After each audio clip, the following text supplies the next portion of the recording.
What's up, gang? What's up, gang? What's up, gang? It's your friendly neighborhood professional homegirl, and I am back with yet another motherfucking video. How are you doing? How are you feeling? How are you creating rest for yourself? How are you creating joy for yourself? Take a second. Think about it. Matter of fact, you should take 4 beats and get okay. Before we get into this video, go ahead and hit that red subscribe button for me. Get your Twitter fingers ready to like, comment, share, subscribe, all of the things. Today we are going to be talking about deconstructing anger. We're going to be talking about deconstructing anger. I'm sure some of you may heard, and if you have not, let me share that anger is a secondary emotion. What does that mean? That just means that anger is actually serving as more of a protective factor than as a primary feeling. There is something under that. There is a primary feeling that has not been addressed, that has been ignored, that has been covered up, something that you don't want to feel, something that you don't want to address. So then we tend to a lot of times turn to anger. I'm going to walk you through how you may be able to help yourself deconstruct your anger and get down to the root of whatever you may be really feeling in that moment. And so I hope this is helpful for you on your journey to understanding and connecting with your emotions and understanding and connecting with self. So let's say you and your homie are at the house and you're getting dressed to go out, and you put on an outfit and you ask your homie, like, what do you think about this? And the homie is like, I'm not really rocking with that fit, or I don't think that top goes with those bottoms. It's not giving, right?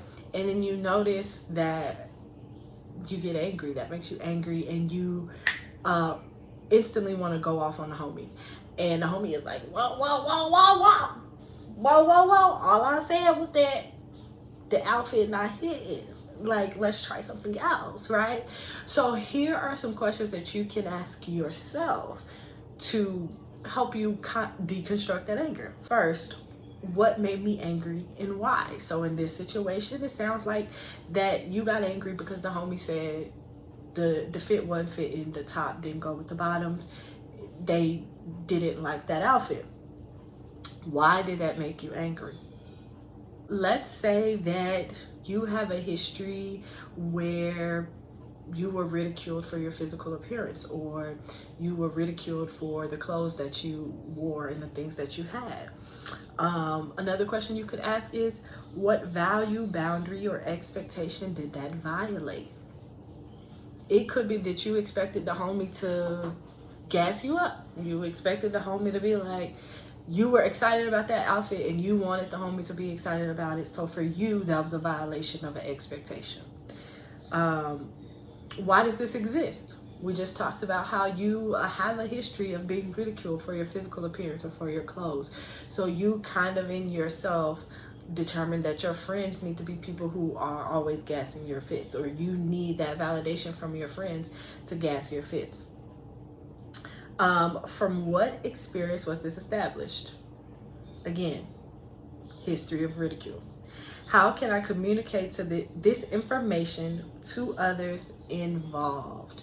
So how can I, in a healthy way, share with my friend that this triggered me and it hurt my feelings and made me angry because this is what's happened to me in the past? So you may say, like, I'm not mad at you, but I want to explain that what you said had an impact on me because of this. So using I language, not blaming, not inflaming, giving facts and giving perspective.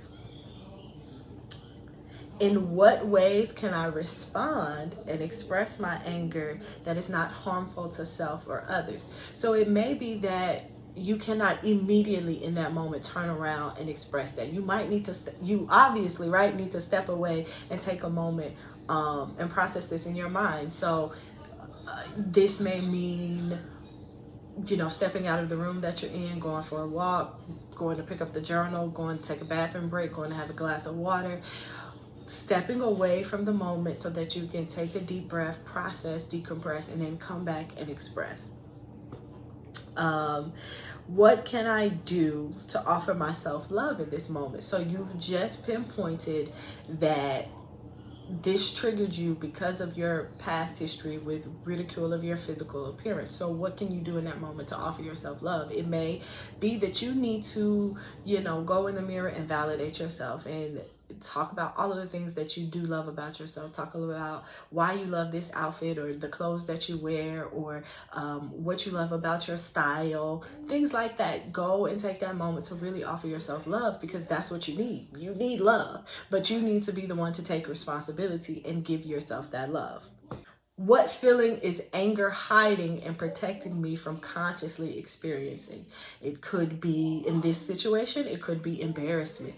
It could be hurt. It could be shame. It could be just general low self-esteem, right? Because you're talking about somebody who has a past history of ridicule, who just seemingly to them perceived as experiencing yet another example of ridicule. So that it could be those emotions that are being hidden. What other times have I felt this emotion? So once you've identified the primary emotion, not the anger, once you've identified the primary emotion, then you can identify other instances and experiences which you felt that. And it could be related specifically to instances of ridicule of your appearance, or it could be related to a completely different unrelated situation, or multiple completely different unrelated situations. When have I experienced that feeling of frustration or embarrassment or shame?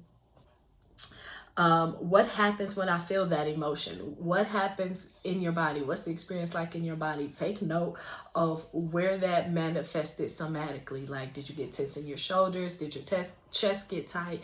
Did you want to ball up your fists and squeeze into your hands? Like, where did it show up physically for you? Okay. When do I experience the shift from the primary emotion to the protective emotion of anger? And that could be once the feeling of shame or embarrassment becomes somatic, then your system says, all right, now it's time to go in protective mode. Let me get angry, so that we don't have to consciously experience the shame and the embarrassment. And then what happens of that anger? Again, that goes back to, how can I express my anger in a way that is not harmful to myself or others? Because sometimes when we are experiencing that emotional roller coaster and we shift into that protective factor of anger, the way in which we express that can be harmful to self or others. And that could mean a myriad of things, right? And that does not always mean that expression comes out in that very moment. So that could be, I get angry and I want to physically fight someone, and I try to physically fight someone. That could mean I get angry and then I self-deprecate, and now I'm eating like shit and I'm harming my body even more by just, eating like shit. That could be, I tear up the room. That could be, I just get undressed and then I kick that friend out and I just go to bed. Like, there are a million ways that people express their anger. So that, friends, is what I offer to you in order to help you be able to deconstruct your experiences of anger, both in the moment and just on a day-to-day reflective basis. You can ask those questions of yourself in any particular order. I will provide them in the description box for you to take down for yourselves. You can journal these questions. You can talk to yourself through a voice memo. You could talk to yourself through the mirror, however works for you. But I encourage you to begin, if you are not already, taking time to sit with the experience of anger for yourself and to allow yourself to open to open yourself up to being conscious of the primary emotions that are being experienced and what that anger is protecting you from, so that you can be more connected to your emotions, more connected to yourself, and thus more powerful, period. Thank you always for tuning in, for staying to the end of this video. I love you. I want the best for you, and I hope that this is helpful. As always, be well, be kind, be loved.